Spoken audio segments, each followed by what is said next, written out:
pedir para que todos abram em Romanos capítulo 9. Nós vamos meditar hoje do verso 6 até o verso 33 do capítulo. Na semana passada a gente meditou sobre os versos de 1 a 5. Chegamos então agora num ponto crucial da carta à igreja de Roma, que Paulo escreve, que é sobre a soberania de Deus na salvação do homem. Confesso que é com muito temor que eu estou hoje aqui diante de vocês, porque não é um texto fácil, não é um texto simples. Pouquíssimos foram os pastores que eu ouvi pregar sobre esse texto, mas que o Senhor nos dê graça. Bom, Romanos capítulo 9, a gente vai meditar do verso 6 até o verso 33. Eu não vou fazer uma leitura agora sequencial, eu vou resolver aqui a gente meditar em blocos, para ficar mais fácil o entendimento. Então, primeiro bloco a gente vai meditar sobre dos versos 6 até o verso 13, depois a gente vai meditar do verso 14 até mais ou menos o verso 18, depois do verso 19 até o 29, e depois a gente fecha com o verso 30 até o 33. Tá? Então, basicamente serão aqui 5 blocos, onde a gente vai pensar a respeito da soberania de Deus na salvação do homem. Tá? Mas antes, eu vou me dirigir aqui às crianças. Então, antes eu vou me dirigir às crianças. Crianças, vocês receberam aí um desenho, né? De um rei num jardim cheio de flores. Eu vou tentar de maneira muito simples trazer aqui uma história que possa ilustrar o que os adultos vão de certa forma meditar.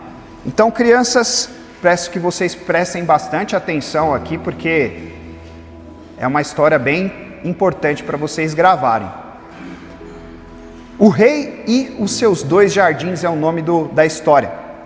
Era uma vez um grande rei que tinha 2 jardins. No primeiro jardim, ele plantou muitas flores e árvores bonitas.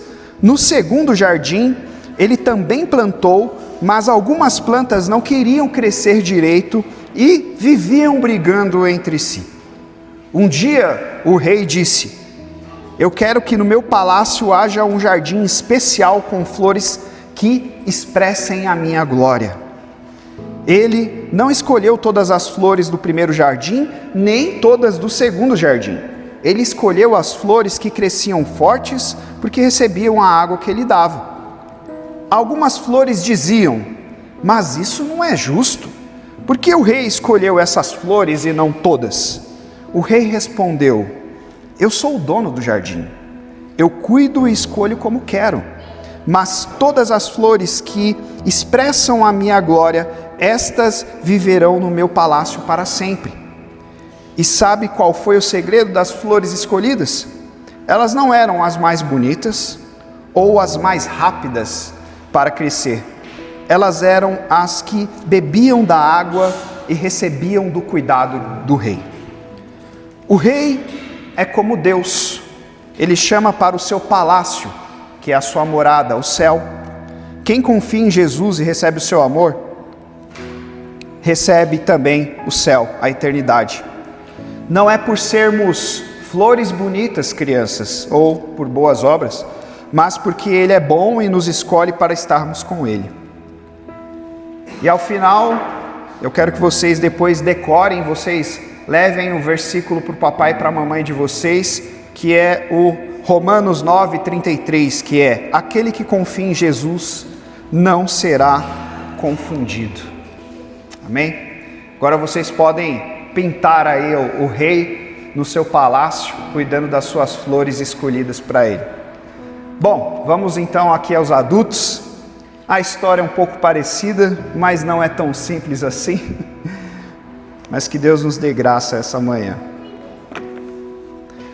Recapitulando um pouco do que a gente viu até agora, nós fechamos o capítulo 8, né, com Paulo dizendo: quem poderá nos separar do amor de Deus, uma vez que Deus foi o responsável por todas as promessas, pelo chamamento, pela justificação, pela entrega da lei, pela entrega do culto a Israel e depois disso aos gentios. E Paulo, ele declara que nada, nem ninguém pode nos separar do amor de Deus. Mas Paulo sabia que ele poderia sofrer algum tipo de objeção com relação a essa declaração à igreja de Roma, né? E uma das objeções seriam que Paulo poderia receber um questionamento: tá bom, você está dizendo então que Deus não falha no seu decreto, Deus não falha no seu planejamento, nada pode nos separar do amor de Deus, porém, por que então tantos judeus rejeitaram a mensagem do Messias? Por que então tantos judeus negaram Jesus Cristo como Senhor? Se você está dizendo que Deus é perfeito em seu plano, por que então que houve tanta rejeição por parte dos judeus? Paulo, ele sabia que isso poderia ser levantado em questão, até porque a igreja de Roma tinha muitos judeus convertidos ao cristianismo. Então, Paulo, ele inicia o capítulo 9, primeiro, trazendo uma verdade muito profunda a respeito do seu coração, dizendo que ele sofria constantemente pelos seus patriotas por causa dessa rejeição. Porque a nação de Israel, escolhida por Deus para propagar o nome de Deus em toda a terra, rejeitou o Rei dos Reis, rejeitou o Messias. E Paulo então, ele se declara aqui dizendo que o coração dele dói, que a alma dele se entristece profundamente por isso. E Paulo, ao final aqui do verso 4 e verso 5, ele vai elencar cerca de nove privilégios que a nação de Israel recebeu, né, como os patriarcas, a aliança, as promessas, o próprio Messias que veio da nação de Israel, ou seja, vários privilégios que a nação recebeu, mas que a nação simplesmente rejeitou.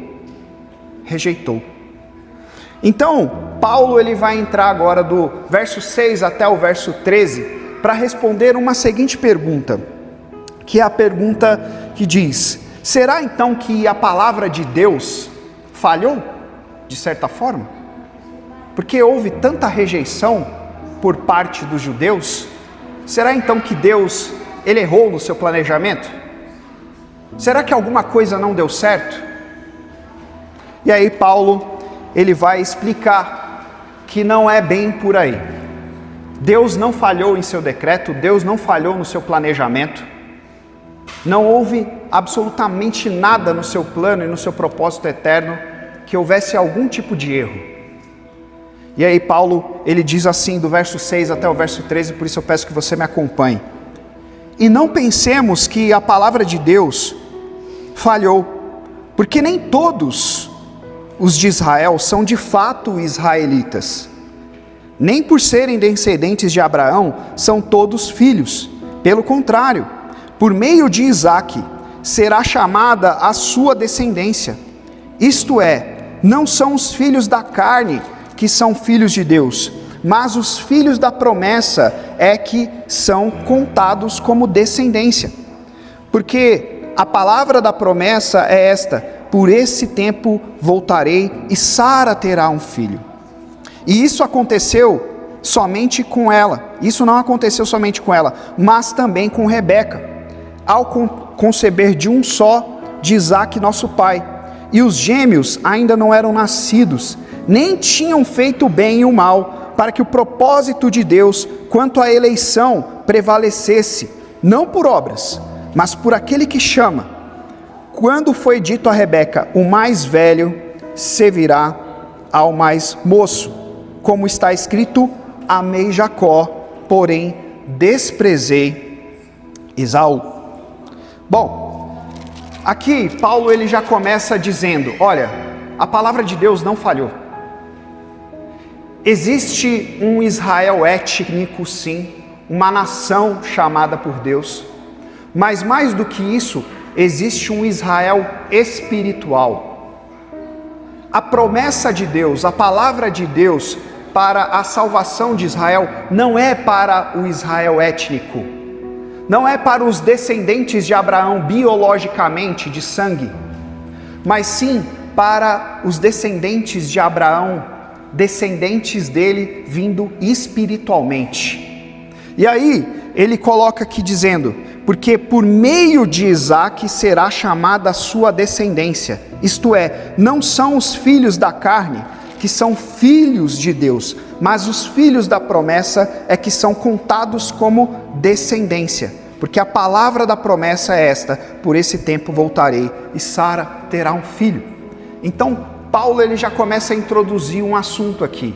Olha, não são todos que nascem em Israel que de fato são israelitas. Mesmo que tenham nascido, mesmo que tenham a descendência de Abraão, não são todos que de fato são israelitas. Israelitas são aqueles que são filhos da promessa. E quem era o filho da promessa? No caso, Isaque. Isaque era o filho da promessa. Abraão teve 2 filhos, Isaque e Ismael.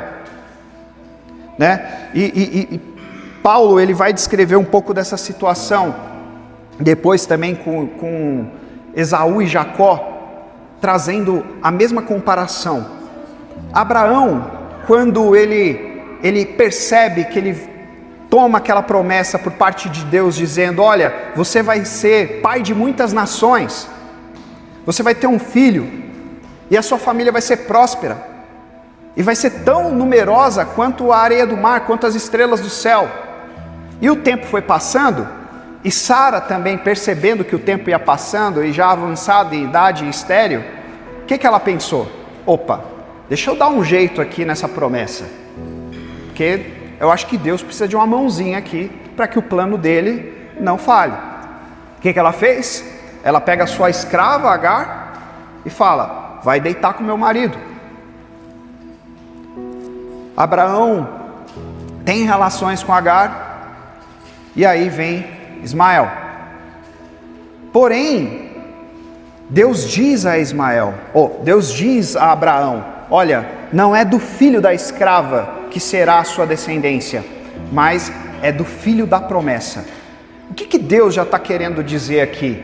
Não é por mérito humano, não é por suas mãos que a promessa vai se cumprir, mas é pela minha atuação que a promessa se cumprirá.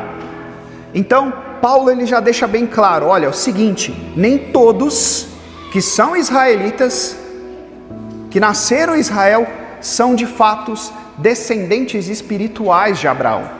Esse é um ponto importante.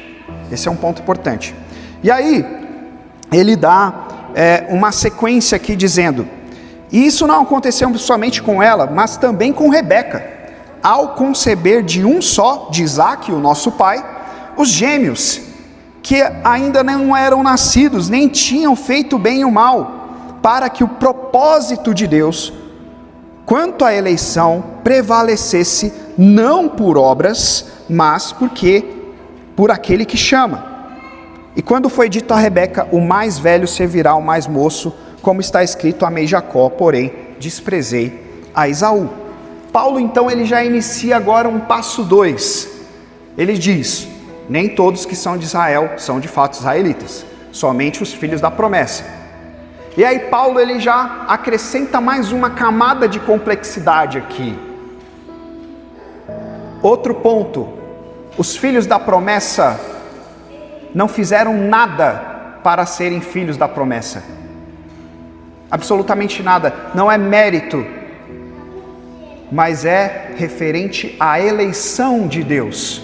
E aí ele usa aqui o exemplo de Esaú e Jacó.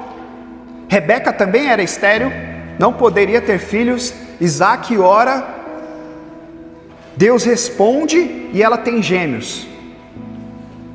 E dentro do ventre dela, os dois já se chutavam. É normal que o bebê chute, você vai passar por isso, Gi, né? O bebê ele chuta, ele se remexe. Mas naquele momento, os dois estavam brigando dentro da barriga de Rebeca. E Rebeca, sem saber o que estava acontecendo, ela questiona: mas o que é isso? E aí Deus vem e fala: dentro de ti há 2 nações, os edomitas, descendentes de Esaú, e os israelitas, descendentes de Jacó. uma será inimiga da outra. Porém, ele diz, né? Amei a Jacó e rejeitei Esaú. Né? E aqui, Paulo, ele retira esse texto de amei a Jacó, porém desprezei a Esaú, do profeta Malaquias. Não sei se vocês vão se recordar, mas logo no início da carta, da profecia de Malaquias, quando Malaquias está falando ao povo, porque o povo está se queixando, pô, Deus nos abandonou, estamos aqui largados aos nossos inimigos, nossa economia vai de mal a pior, a gente só sofre. E aí Malaquias diz assim, né, como palavra do Senhor: eu amei vocês, eu amei meu povo. E aí o povo deve ficar pensando, como assim você me amou? Eu estou aqui sofrendo? Aí Malaquias diz, amei a Jacó, rejeitei a Esaú. O que ele está querendo dizer? Olha, vocês são descendentes de Jacó, vocês são os israelitas segundo a promessa. Eu amei vocês, eu amo vocês. Vocês não são a descendência, a linhagem de Esaú. Por que Paulo está querendo colocar isso aqui? Porque apesar de existir um Israel dentro do Israel étnico, esse Israel espiritual, ele não fez absolutamente nada para merecer as promessas de Deus, para merecer a palavra de Deus que nunca falhou, para merecer a salvação de Deus. Ele não fez nada. Esaú e Jacó não fizeram absolutamente nada. Mas mesmo assim, Deus escolheu Jacó para que a partir de Jacó a promessa dele fosse cumprida. Porque a partir de Jacó viria a linhagem do Messias, viria a salvação para todo mundo. Sem nada ter feito Jacó, sem nada ter feito Esaú, mas por soberania de Deus. E aí Paulo ele coloca aqui, para que o propósito de Deus quanto à eleição prevalecesse, não por obras, mas por aquele que chama. Ou seja, o mérito é de Deus, o mérito é todo de Deus. Bom, mas ao dizer isso, Paulo, ele já receberia uma outra pergunta. Se fosse um mineiro falando, seria o uai, né? Uai, Paulo. Mas aí, Deus é injusto, só? Não faz sentido. Como assim? Por que Deus escolheu Jacó? Isso é injustiça. O que é? Jacó é mais bonitinho? O que aconteceu? Por que ele não deixou em termos iguais, aí, né, um faz uma disputa de corrida, quem chegar primeiro ganha? Era essa a pergunta que Paulo já imaginava. E é essa pergunta que a gente faz quando a gente ouve a primeira vez o termo de eleição ou predestinação ou qualquer outro termo que a gente possa aqui discutir. Porque é essa pergunta que a gente faz: será que Deus é injusto? Porque Ele escolhe, Ele elege alguns e outros não? E aí Paulo ele diz isso no verso 14, acompanhe comigo. Que diremos então? Que Deus é injusto? De modo nenhum. Pois Ele diz a Moisés: terei misericórdia de quem eu tiver misericórdia, e terei compaixão de quem eu tiver compaixão. Assim, pois, isto não depende de quem quer ou de quem corre, mas de Deus que tem misericórdia. Porque a Escritura diz a Faraó: foi para isto mesmo que eu o levantei, para mostrar em você o meu poder, e para que o meu nome seja anunciado em toda a terra. Logo Deus tem misericórdia de quem Ele quer, e também endurece a quem Ele quer. Paulo ele é muito direto, porque essa é a primeira pergunta que ele saberia que iriam levantar, e essa é a primeira pergunta que a gente tende a fazer para Deus. Como assim, Deus, o Senhor elegeu alguns? O Senhor é injusto? Não, de maneira nenhuma. De maneira nenhuma. É o que Paulo diz. E Paulo ele já vem com um texto aqui de Moisés, né? Não sei se vocês vão se recordar também, mas Moisés estava ali, logo que ele recebe as tábuas, ele começa a ver as tábuas da lei, ele começa a ver vários sinais da parte de Deus, conversando com Deus quase todos os dias, e aí Moisés vira para Deus e fala: Senhor, me permita ver a sua face, me permita ver a sua glória. E aí Deus, o que Deus responde para Moisés? Fala: calma aí, vai devagar. Eu vou passar diante de você. Eu vou dar só uma colherzinha de chá. Eu vou passar diante de você, você vai ver só a minha sombra. Porque, Moisés, eu terei misericórdia de quem eu quero ter misericórdia, e eu terei compaixão de quem eu quero ter compaixão. O próprio Deus vira para Moisés e fala: olha, calma. Eu vou ensinar a você sobre a minha misericórdia e sobre a minha compaixão, e de como eu sou soberano sobre tudo isso. E um ponto que eu gostaria que a gente também refletisse quando a gente fala que Deus pode ser injusto, a gente precisa deixar bem claro o que é justiça.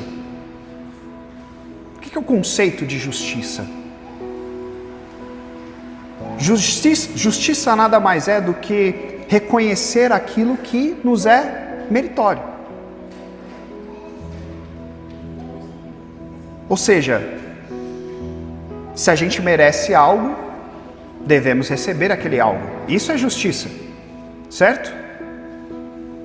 Imagina se Deus desse aquilo que a gente merece.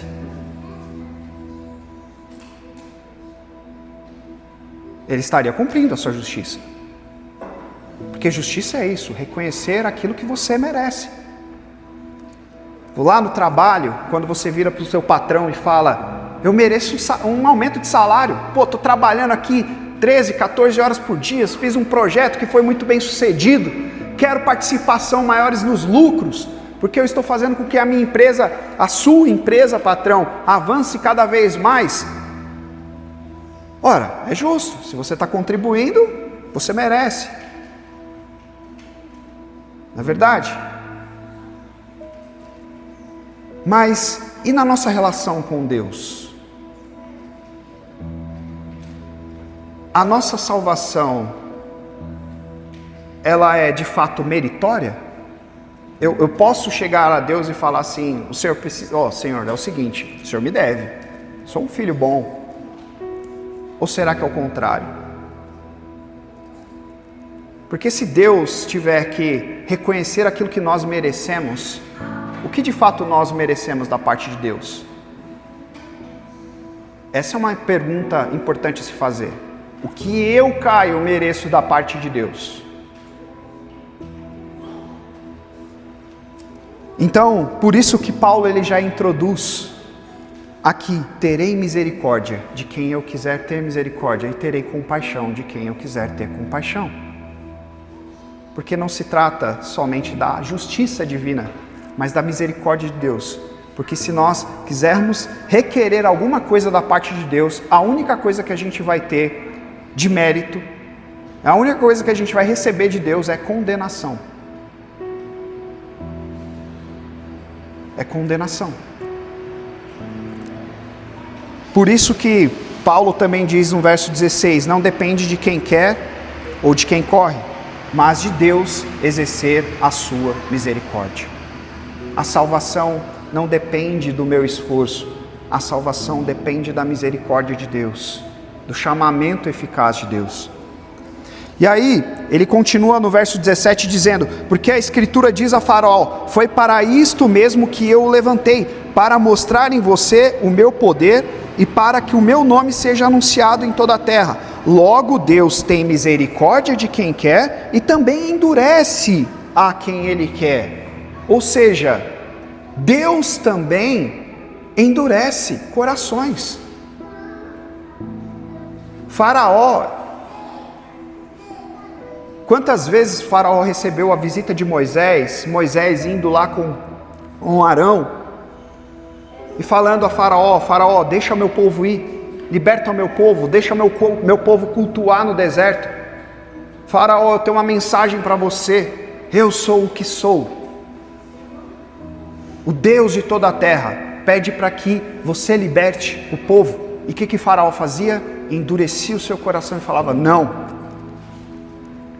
E quanto mais Faraó se endurecia, e aqui tem a responsabilidade humana também, mais Deus entregava a Faraó às suas próprias vontades. Isso é endurecer ainda mais o seu coração. E para que Deus faz isso? Para Deus também mostrar a sua glória. Se Deus, Ele elege alguns para a sua misericórdia, para mostrar a sua misericórdia, a sua compaixão, e isso glorifica o nome dEle, Deus também, quando endurece o coração de outros, Ele faz com que a sua ira reflita na sua glória. Porque se Ele exerce a sua ira que é santa, Ele também é glorificado. E foi isso que aconteceu com Faraó. Faraó teve o coração endurecido por si mesmo e pelo próprio Deus.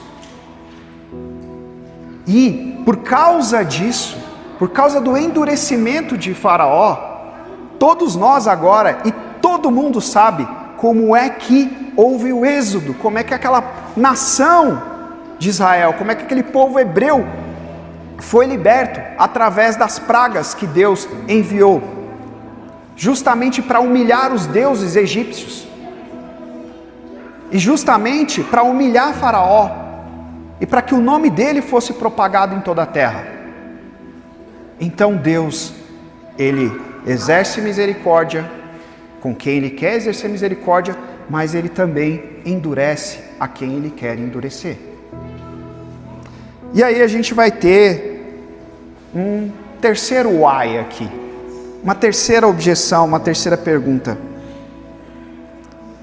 Pô, Paulo, why? Então, do que Deus se queixa ainda? Por que Deus então vai reclamar alguma coisa? Quem é que pode resistir à vontade de Deus? Por que Deus então vai reclamar? Ora, se Ele escolhe alguns para misericórdia e outros Ele endurece o coração, por que Deus se queixa? Pois quem pode resistir à sua vontade? E essa é a pergunta que muitas vezes a gente se faz. Fala, por que Deus então ainda quer exercer sua justiça se Ele já escolheu? Né? Se Ele já endureceu o coração daquela criatura, por que então que Deus pode reclamar alguma coisa? E aí Paulo, ele vai ali do verso 20 até mais ou menos o verso 24, dizendo: mas quem é você, caro amigo, para discutir com Deus? Será que o objeto pode perguntar a quem o fez: por que você me fez assim? Será que o oleiro não tem direito sobre a massa para do mesmo barro fazer um vaso para a honra e outro para a desonra? Que diremos se Deus, querendo mostrar a sua ira e dar a conhecer o seu poder, suportou com muita paciência os vasos de ira preparados para a destruição, a fim de que também desse a conhecer as riquezas da sua glória nos vasos de misericórdia que de antemão preparou para a glória. Estes vasos somos nós, a quem Deus também chamou, não só dentre os judeus, mas também dentre os gentios. Então Paulo, ele não responde o questionamento aqui, a objeção. Pô, Paulo, do que Deus pode se queixar então? Ninguém pode resistir à sua vontade. Por que Deus pode reclamar alguma coisa, se ninguém pode resisti-lo? Paulo, ele não responde a pergunta. Pode reparar, ele não responde a pergunta. Aliás, Paulo traz um outro questionamento, porque Paulo, ele não está interessado em responder a pergunta. Até porque essa pergunta é complexa demais, a gente não consegue responder essa pergunta. Paulo está interessado na motivação do coração daquele que faz essa pergunta. Porque a motivação do coração daquele que faz essa pergunta é de um coração endurecido, de tipo assim, eu não aceito o decreto de Deus. Eu não aceito Deus ser soberano. Ora, como Deus pode se queixar de alguma coisa, já que eu não posso resistir à vontade dele mesmo? Ou seja, é um coração que não se ajoelha diante da soberania de Deus. E aí Paulo ele vai no âmago do questionamento e ele diz o seguinte: mas quem é você, meu caro amigo, para discutir com Deus? Será que o objeto pode perguntar quem o fez, por que você me fez assim? Nós lemos no início do culto, Romanos 11, o verso 35 diz assim: ou quem primeiro deu alguma coisa a Deus, para que lhe seja restituído? Quem foi o seu conselheiro? Quem conheceu o nome do Senhor? O que Paulo está querendo dizer é: você é apenas uma criatura, coloque-se no seu lugar. É duro, né? É duro.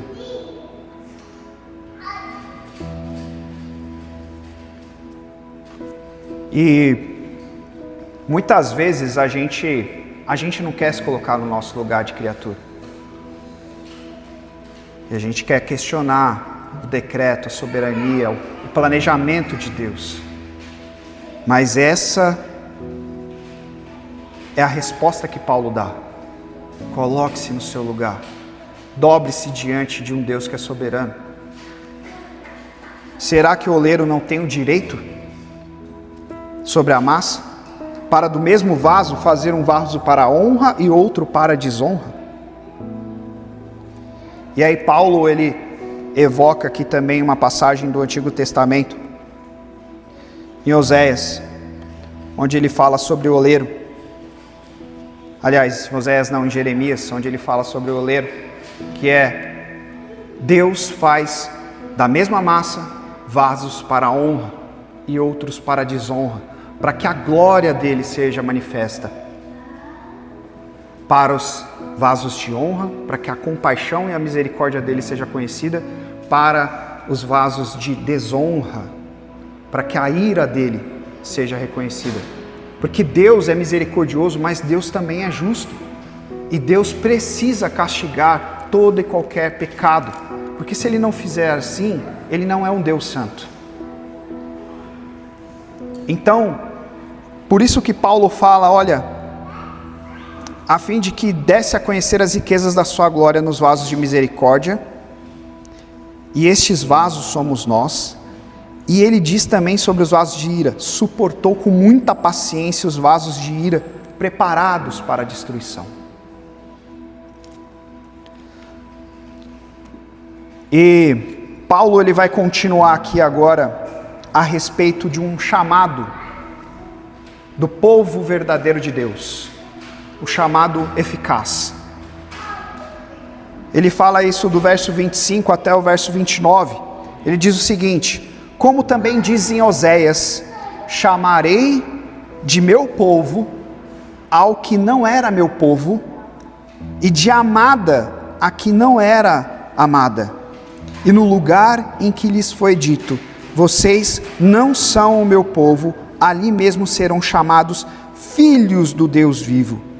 Mas Isaías clama a respeito de Israel: ainda que o número dos filhos de Israel seja como a areia do mar, o remanescente é que será salvo, porque o Senhor cumprirá a sua palavra sobre a terra de forma plena e em breve. Como Isaías já disse: se o Senhor dos exércitos não nos tivesse deixado descendência, nós nos teríamos tornado como Sodoma e semelhantes a Gomorra. Então, Paulo ele inicia aqui um outro bloco sobre a questão do chamamento eficaz de Deus. E ele evoca Oséias dizendo, olha, em Oséias Deus fala, chamarei o meu povo a que não era o meu povo. Ou seja, Deus traz tantos gentios, tanto israelitas, judeus, para formar um único povo. Ele chama, e esse chamado, ele não é um convite. Esse chamado, ele é um chamado eficaz.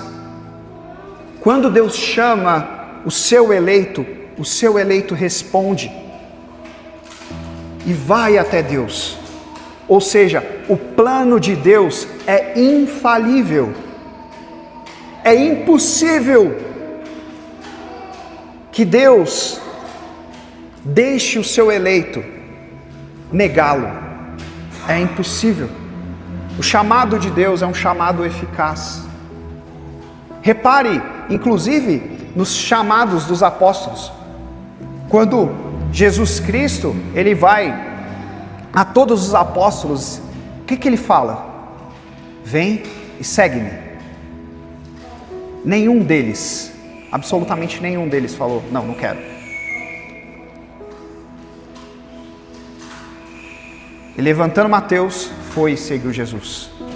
E ouvindo Pedro, foi e seguiu Jesus. Vem e segue-me.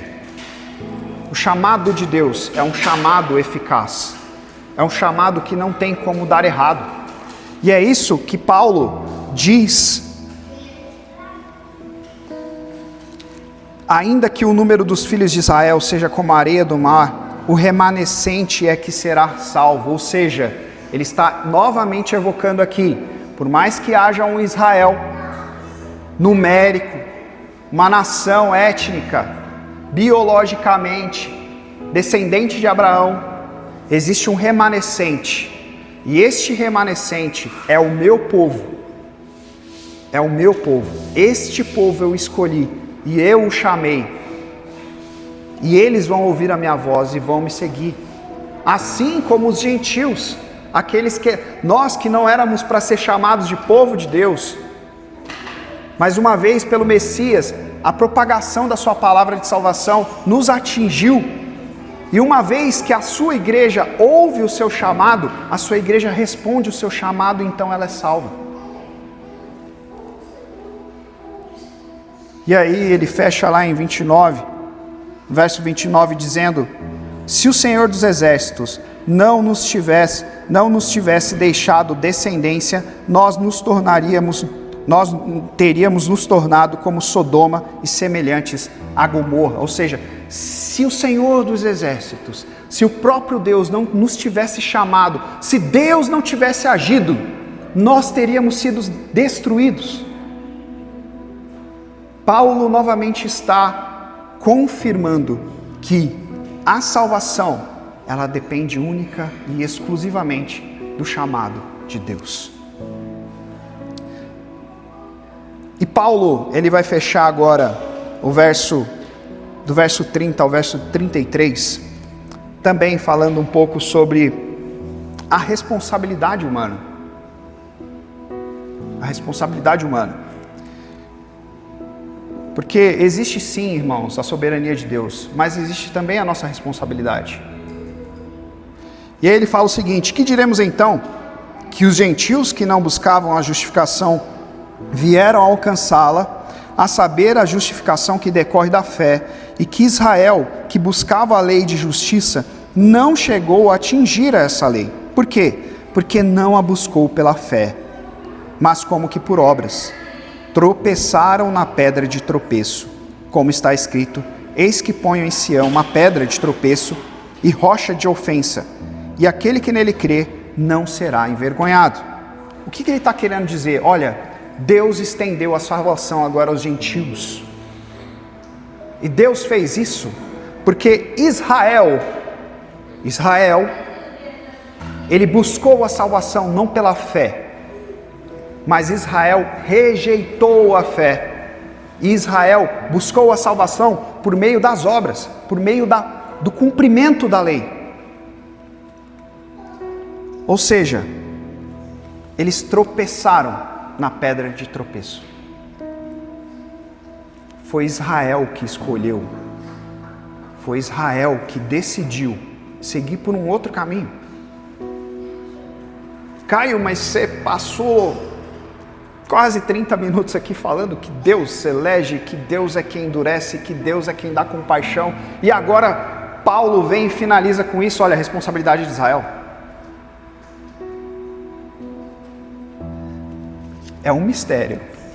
Também não sei como te responder isso.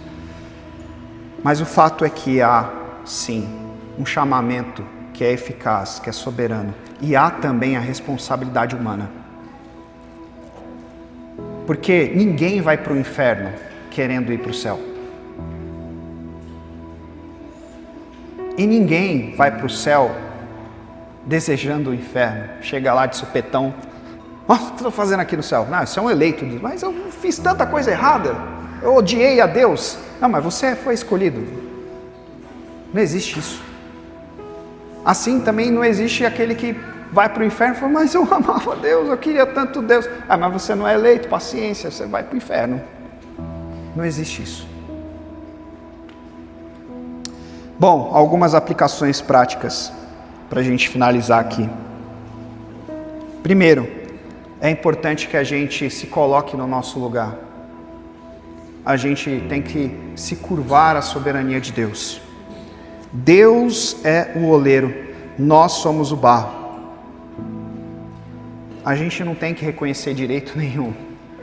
A gente não tem que evocar ou reclamar algum direito a Deus. Deus é soberano sobre todas as coisas. Deus é o oleiro. E isso é um ponto importante, inclusive, irmãos, até no nosso dia a dia. Tiago, lá na sua carta, ele vai dizer, olha,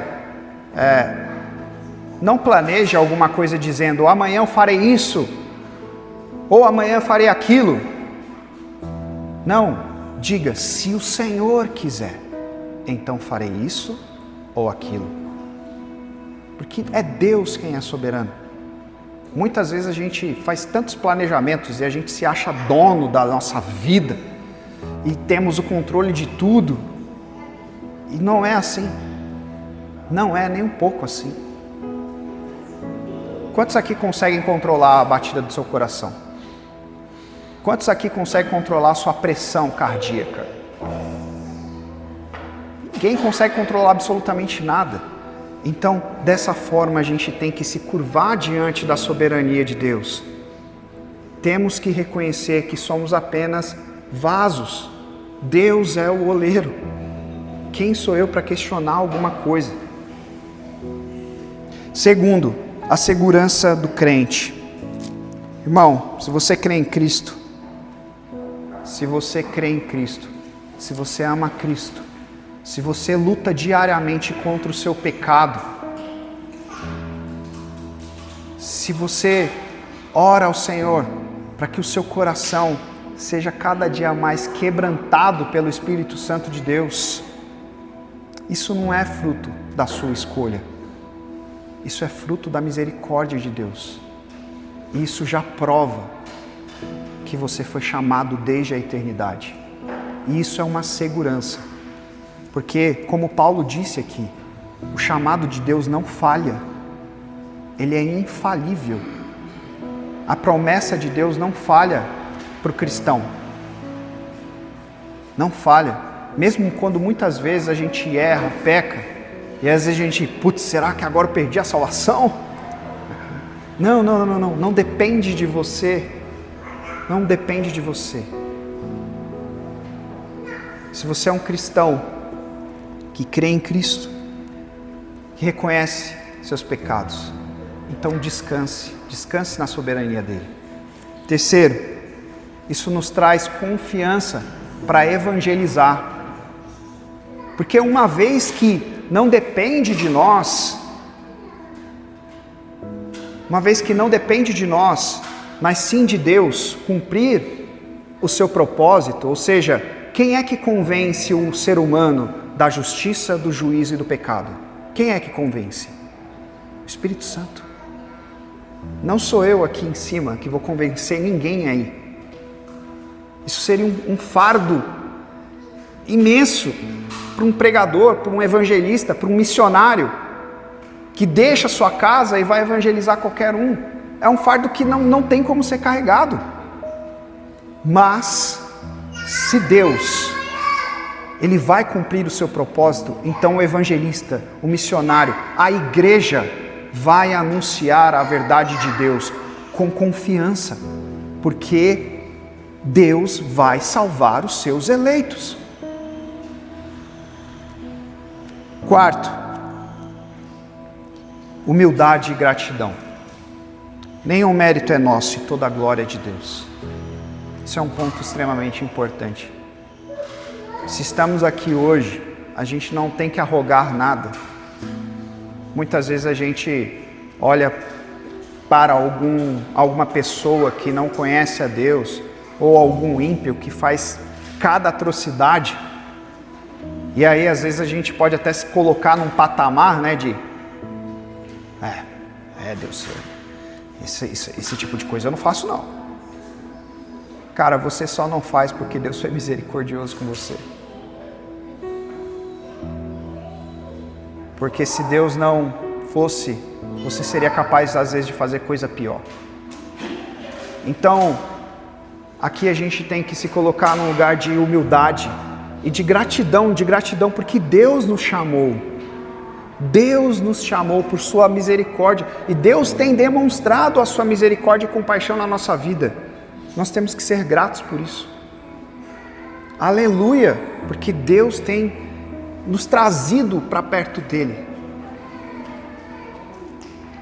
E 5, e esse é um ponto extremamente importante, um autoexame. Porque algumas vezes, principalmente nas igrejas que eu passei, falando sobre eleição, enfim, eu lembro de uma vez que numa roda de estudo de jovens, eu falei sobre esse tema, e um dos jovens vieram me perguntar: Caio, como que eu sei que eu fui eleito? Que essa é a primeira pergunta que às vezes você pode ver, mas será que eu fui eleito? Né? Será que Deus me elegeu? Eu confesso que eu respondi ele com uma outra pergunta. Eu falei assim: como é que você tem respondido ao chamado de Deus? Porque você tem sido chamado, você está aqui constantemente conosco. Como é que você tem respondido ao chamado de Deus? E isso diz muito. Como é que eu tenho respondido ao chamado de Deus? Com o coração quebrantado? Quando Deus me chama para perto dele, eu confesso os meus pecados, eu busco a Cristo, eu vou para a cruz, ou eu tenho respondido com o coração endurecido, negando a sua obra, negando a sua lei que é santa e fazendo somente de acordo com a minha vontade, aquilo que me apraz? Como é que eu tenho respondido o chamado de Deus? Porque o chamado eficaz é para os eleitos, mas existe um chamado geral, que todos vão ouvir. Os eleitos responderão ao chamado. Aqueles que não são, terão seu coração endurecido. Sua vida, ela demonstra santidade. E quando eu digo santidade aqui, gente, eu não estou querendo colocar um peso de ninguém peca. Não existe isso. Não existe isso. A santidade é progressão espiritual. Eu tenho lutado contra os meus pecados, eu tenho buscado ao Senhor, eu tenho evoluído na minha vida prática cristã. Eu tenho amado o meu próximo. Como é que tem sido a minha vida? Será que a minha vida demonstra que eu sou um vaso de honra ou um vaso de desonra? Isso é um autoexame que a gente precisa se fazer. Bom, para concluir, não há melhor coisa do que confiar num Deus que é perfeito e é soberano. Eu encerro dizendo aquilo que eu introduzi. Muitas vezes essa mensagem ela pode nos trazer um desconforto, porque nos coloca no nosso lugar de criaturas, mas ao mesmo tempo ela nos traz descanso, por saber que Deus é perfeito e Ele é soberano, e é Ele quem determina todas as coisas. Amém? Vamos orar?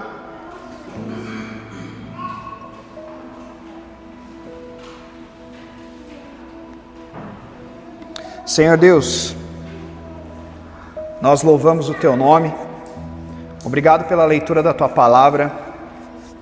Peço para que o Senhor aplique a Tua palavra ao nosso coração, que apesar de mim, Deus, que sou extremamente limitado e pecador, que apesar de mim, Deus, que a Tua palavra possa fazer efeito ao coração de todos aqui.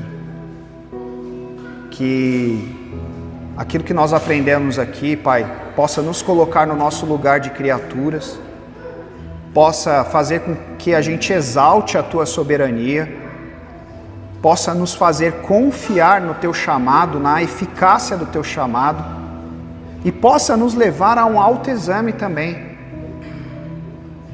E que o Teu Espírito nos convença da justiça, do juízo, do pecado, e que possamos experimentar, Senhor, a misericórdia e a Tua compaixão.